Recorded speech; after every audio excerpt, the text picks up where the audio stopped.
Hey guys, it's the Doc, and welcome to our third live stream.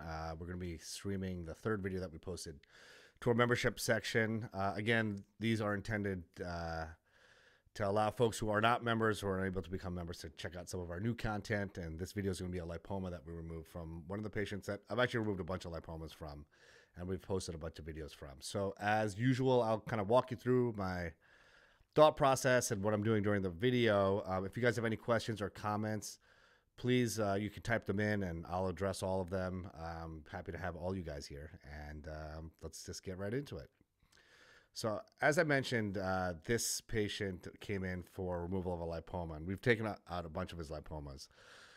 Typically before I start, I actually like to mark the area sometimes with a Sharpie like I did right there, because once you put the anesthesia in, and you have to use quite a bit of anesthesia, it takes up a lot of volume, it can distort the anatomy a little bit, so I could lose sight of where the actual lipoma is. So just by the X marks the spot, I know exactly where to make the incision. So that's why I use the Sharpie there at the beginning.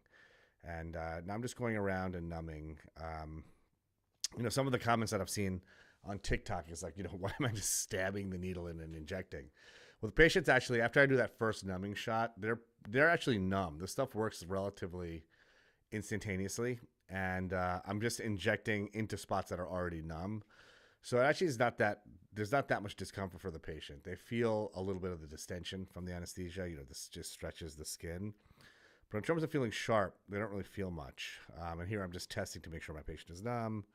And after he confirms that he is, I start to make the incision.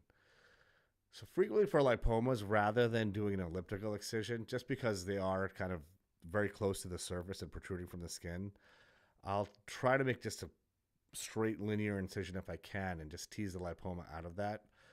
It just allows for a better outcome, and there's less trauma to the tissue, so it's just better for the patient.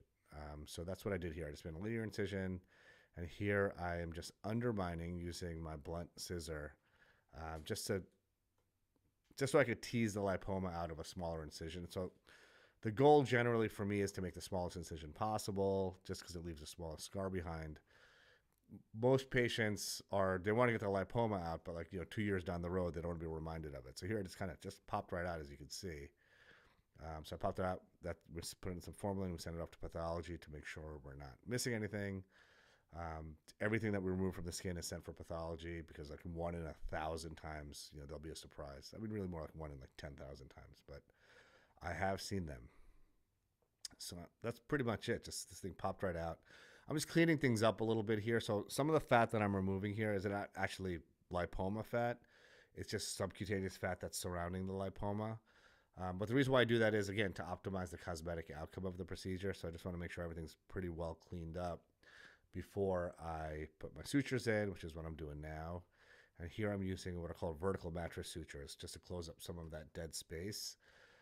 Despite suturing things up, I always tell my patients that they can expect a watery, bloody discharge for a couple of days, just because I'm removing something that's occupying a potential space in the skin. So it basically creates a cavity, and your body naturally will want to try to fill that with blood and serum. So a watery, bloody discharge for a couple of days is totally normal. Obviously, if there's pus or pain that seems disproportionate with the procedure, that I always tell my patients to call me. I'm always available. You can see how nicely the skin's coming back together here. This patient had an excellent cosmetic outcome. This was a couple of months ago, but he'll come back in 2 weeks after the procedure. We take the stitches out. In terms of wound care, literally just Vaseline or Aquaphor over the stitches. My patients can shower. This area can get wet. I just advise them to gently dab the area when they get out of the shower. Apply some Vaseline or Aquaphor over the stitches just to keep the wound moist. And that's it. They do that for a couple of weeks, and then we just take the stitches out. So I think this patient probably put in 3 or maybe 4 stitches.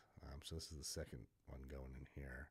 Again, another vertical mattress suture that I like, again, to close up some of that dead space that's in there.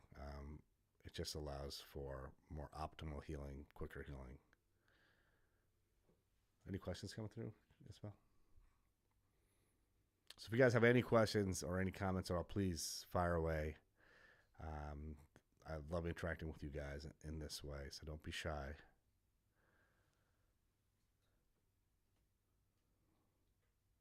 And again, just the rationale behind the membership side. Again, I hate seeing all the negative comments on there, but YouTube was actually age restricting all of my surgical content. They're slowly going through all my videos, like my old videos, and age restricting those as well. So essentially what that does is just basically shadow bans my account, so none of my other content gets disseminated on their algorithm. So as a workaround, we're putting all of our age restricted content into membership areas, which is what YouTube wants us to do, which is unfortunate, because these are educational videos. I don't think there's anything salacious or controversial here, but that's why we have to do what we have to do. So as a workaround for folks that can't become members, like I said, we're going to be doing these live streams every now and then. Again, this was the third video that we posted. I think we must have 6 or 7 videos, more than 6 or 7 videos. We post weekly, so we have a bunch of videos on our membership side, but we'll slowly go through these every couple of weeks. I'll do another live stream here. So if you guys have any questions, I'll be on here for, I don't know, another few seconds, but happy to answer any questions that you guys have. If not, I will see you at the next live stream. All right, guys. Well, have a wonderful weekend. Have a good rest of the week, and I'll see you soon. Let's get it.